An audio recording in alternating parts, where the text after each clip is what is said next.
Hi everybody, this is Craig Tanner for The Mindful Eye and the Daily Critique. Today's image was created by Jim, who's an advanced photographer from New York. Jim shot this image with a Canon 5D Mark II, 300mm lens with a 1.4 teleconverter, exposure trio, ISO 250, f5.6, 1/250th of a second. And Jim says he was shooting from the tripod here. He was hiking in a local state park and reached the crest of a steep hill. Noticed this deer relaxing about 20 yards off the trail and was able to get some shots off without startling the deer. Under questions and comments, Jim says the light on the face maybe seems too hot, and just had a general question about any changes I might make to this in Photoshop to create an alternative version of the image.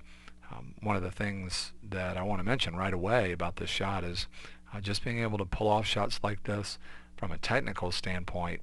There's a lot anytime we're talking about shooting wildlife, so just great job seeing the deer, not startling it, getting set up with the tripod, and taking an image that from a technical standpoint seems to be working really well. Beautiful, sharp here on the face of the deer, sharpness on the body of the deer, and then I love the shallow depth of field here. Fall off of focus is really helping to simplify, but just a really nice feeling of sharpness where it really counts in this image.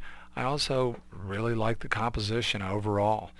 Jim has pulled back a little bit. He's including information around the deer. He's included this subject, a limb that's either down or maybe a tree that's been over.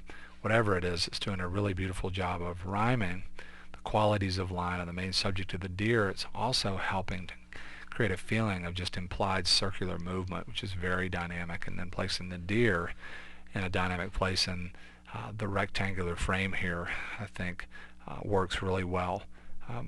The other thing that I enjoy about this image is the feeling of the deer being camouflaged in this space. Yeah, the light is hot on the deer, but there's a pattern to the light that's really showing off the main feature of the deer, the face and the eyes, and I'm really enjoying where the light is hitting. And there's also a sense of that hot light moving in the background, but it's moving on lines, and that's helping to keep it simple.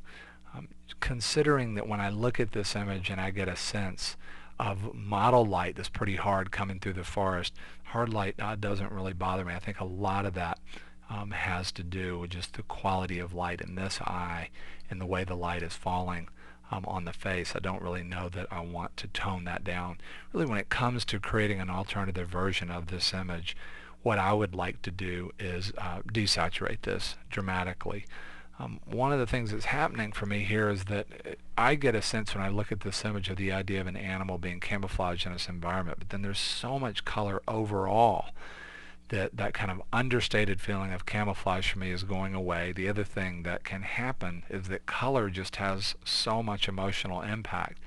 When we have very high value colors, colors like reds or oranges or yellows, and we have a lot of those colors, they can overwhelm almost everything else. They can take the shot over from a psychological standpoint. They can overwhelm the imagery, and I would like to really tone down color. I can also see toning down the feeling of contrast of the light in the background, but not so much in the deer. So I just want to show you on one layer. I use multiple adjustment layers to do this work, a version that's a lot more understated than this. And here's what that looks like. I want to do that one more time. Here's before, and here is after. For me, when I get rid of all that color, the deer as a subject, as imagery, for me starts to take on a lot more weight, because I don't have all of that very high energy, very high value color that's just pushing towards me visually and psychologically. I wanted to just show a couple of other things here. One is just a digital gardening layer where I came in and I only removed a few things just to continue to make the point of how little areas of specularity can really draw the eye and take on a lot of visual weight.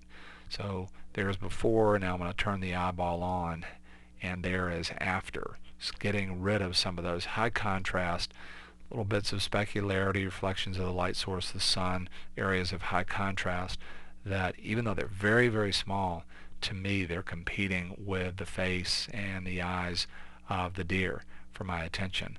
And I did one other thing here that not many people would probably ever do to a documentary wildlife shot like this, but I just wanted to make a point about the idea of the visual design principle of repetition. There is a real strong sense of arcing line, and one of the places in this shot where that sort of falls away is right here. You get this real strong straight up and down vertical, and it becomes a little bit static. So I just brought this up on its own layer and used warp, and I did it dramatically to really make my point. So it's a little bit over the top, but just how a little bit of a shift in movement and a line to pushing towards the idea of rhythm. So we make lines go along with the overall movement of line in an image, how that could have an effect. So that's obviously before, and here is after. Let's let that sit there for a second. I'll do it one more time. Before and then after, and slight changes with the warp tool to lines and images where they're not so documentary. It's more my fine art work or interpretive work, something that I do quite a bit. I use that tool quite a bit. Here's where we started, and here is where we ended up. Would love to hear your take on the video today. Really great capture by Jim. Just a great job of just getting this shot in the first place.